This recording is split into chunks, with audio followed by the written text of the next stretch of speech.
Hey, greetings. It's Susie Q here with another experience. All right, so right now we're going to be working with the Akashic Memoirs. And so that's part of my energy is working with the Akashic Records, moving into automatic writing. I also do the work of Dolores Cannon, quantum healing hypnosis technique. I'm a level 2 practitioner. I just had one the other day that I'm going to have two more this week, so I'm super excited about that. So a lot of energy is moving about, but even with the Akashic Records, the automatic writing, the QHHT, it's a huge band of energy. I also do integration with what we call near-death experiences, and also the integration with what we call walk-ins, just different types of beings. And that's been pretty pronounced and wonderful. I also do psychic readings, and I don't even really acknowledge that because it's real easy for me to kind of get stuff in pretty quick. And even with my Akashic records moving into automatic writing, everything goes really fast. So even when I started, I realized that I can't write the words that fast. And so then I just do it on the keyboard. So I do a lot of this integration to help people feel lighter in the body, to have greater understanding about what's going on. So the Akashic memoirs are really showing us because every one of us has the Akashic records and we can access it. But I think for at the very beginning, for a person that wants to kind of lean in to get more of that universal or that innate intelligence, is that we could assist you with finding better solutions that you're working with. All right. So again, this is about the Akashic memoirs and also Unchain My Heart. And so when we start looking at some of these concepts, Akashic memoirs, Unchain My Heart, you can also look at what we call beyond perceptions. And when we look at beyond the perceptions, we start noticing that, oh, I thought it was always that, but it's not really anymore. So I'm noticing something different, something strange and unique is coming through. And then I had another phrase this morning. It said, see beyond the veil. And then it said, you are the veil. So when you're looking beyond the veil, kind of like with the Wizard of Oz, and then, it's like you pull the curtain and there's this person here. Well, that's exactly pretty much what it is. So I think some of these beautiful written pieces into film are really showing us that there's a broader perspective of how amazing that you are and how orchestrated. It's almost like an orchestra with your body, the orchestra of the sounds and the vibrations and the frequencies that are working with you. And they're all in harmony with one another. So when we see beyond the veil, and then we learn that we are the veil, that really kind of opens up and expands into so much of a beautiful state of consciousness that we just know that it's really me on me. It's really me on me. You could say God, source, energy, or any other names that you have, but see beyond the veil, and then you are the veil. Is that you're able to look in a different direction, look in a different way of looking at life. Just acknowledging that some of the stories of my lives are kind of already done. Those stories of my life, it's kind of already been processed, it's been cooked, it's been in a stew for maybe a number of years, and then all of a sudden a lot of these things are starting to recede from the consciousness. So when we're looking at Akashic memoirs into Unchain My Heart, and a lot of that is what's coming through is the heart spaces. Once we can kind of get some shackles, I think that sounds like a silly word, but when we just start releasing some of these energies from the heart space that were, things that might have happened when you were younger or older or in other lifetimes or future lifetimes, you're already getting some of that resonating energy from the heart spaces.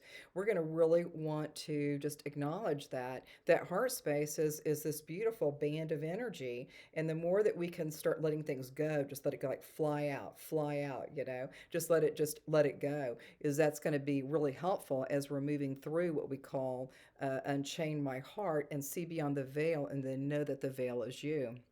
So the more that we go into this, and the more that we can start, just acknowledging the breath of our life. I've been here for a while.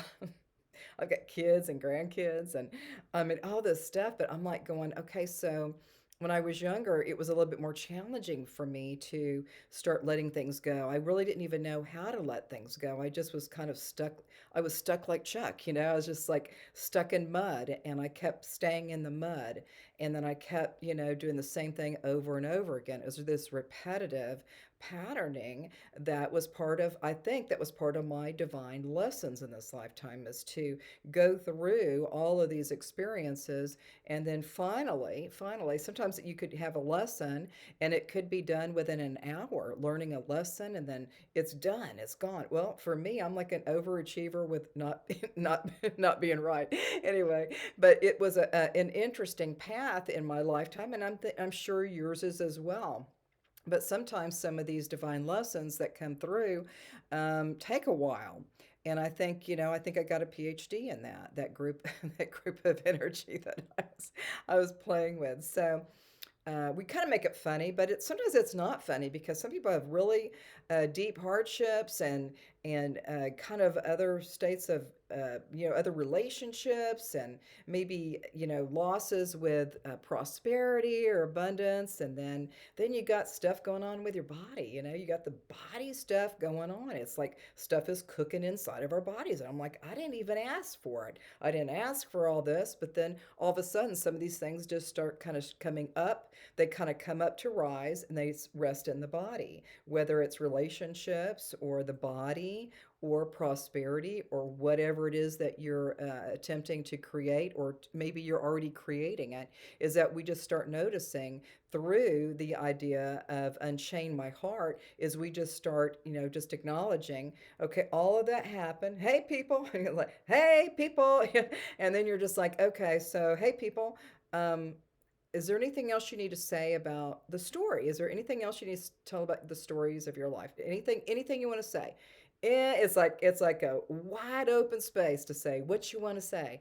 And then once you do that, and you can just, kind of put a, just hang on with it just for a little bit, and then we're going to just see if we can get it to recede from your consciousness, go back into another place, another space, and send light to that, just to move that. It's like moving on down the road. And so all of these energies are really, really powerful when we're working with the Akashic memoirs. And so, as you may know, I do a lot of the Akashic readings, and then I take the Akashic records and I hear it from a proper English woman from the right side, my right ear, and then I do the automatic writing. This is not an automatic written piece. This is just me just yakking. It's like a yakathon. So looking at Unchain My Heart is that, when whatever it is that's happening in your field, and maybe it could be related to a child or to another person that's it's having some things that are going on that aren't right in the body, right in the mind. And then you could maybe just kind of start processing as a surrogate, in a way, to assist another person. It could be you or another person. You could start working with just moving into a state of consciousness of, this. For yourself or for another, we're just going to start letting it go. It's going to slowly start receding from the consciousness. And the more that we let it recede and recede and recede, and then often, if it's a surrogate, a lot of times the surrogates will get it, but they won't know exactly what happened. But with the surrogate energy, we can still do that type of work with the heart space for another person. All of these Unchain My Heart is really a beautiful band of what we call love. And really, I think, since we came here as little babies, right? Like cute little babies. And then all of a sudden, a lot of stuff's gone, things have gone down and wrong, and or whatever. But then you start noticing that, hey, it's okay for me to let this stuff go. I'm ready to let this go. Boom shakalaka boom. Okay, so when you start working with that heart space, and that's when we look at, I love myself just as I am in all my beauty and my magnificent. We really focus on that heart space with ourselves or with others as surrogates, and then we kind of work with one another, and just notice that it's all about self love. It's really about love of self. And the more that you love yourself, and you really acknowledge that love, that deep love within yourself, then what happens is some of your friends may kind of start going, you seem different. Your skin looks good. I don't know. You look happier, you look more joyful, you feel more light, you feel like there's something different about you. And you're just like going, I wonder what that is. I wonder what that is. But that's what's happening with the Akashic memoirs going into Unchain My Heart. So we're going to just take that chain and break it and send it to the light. And that beyond perceptions is beyond perceptions. People, I think, feel in a way that they got to hang on to the freaking stories of their lives. Let's just say little 2 year old, 3 or 4 or 5, whatever. Sometimes you go back into the Akashic records, you go in and see the child that was there, and then all of a sudden, from an adult perspective, new stuff starts building up on top of those records. So we really want to just focus the very best we can at the earliest onset of some stinker situation, whether you were a stinker, the other person was, or whatever. We want to really start getting a more grasp of beyond perception and know that you can clear this and recede from that energy. It could be fast or it could be slow or it could just be boom, boom, boom. Okay, so I'm making it sound like it's super easy. Well, I kind of think it is. I kind of think it is. And then we see beyond the veil, then we find out we are that. We are the veil. Okay, so I think that's it for now. I love you all so much. Have a great day and namaste.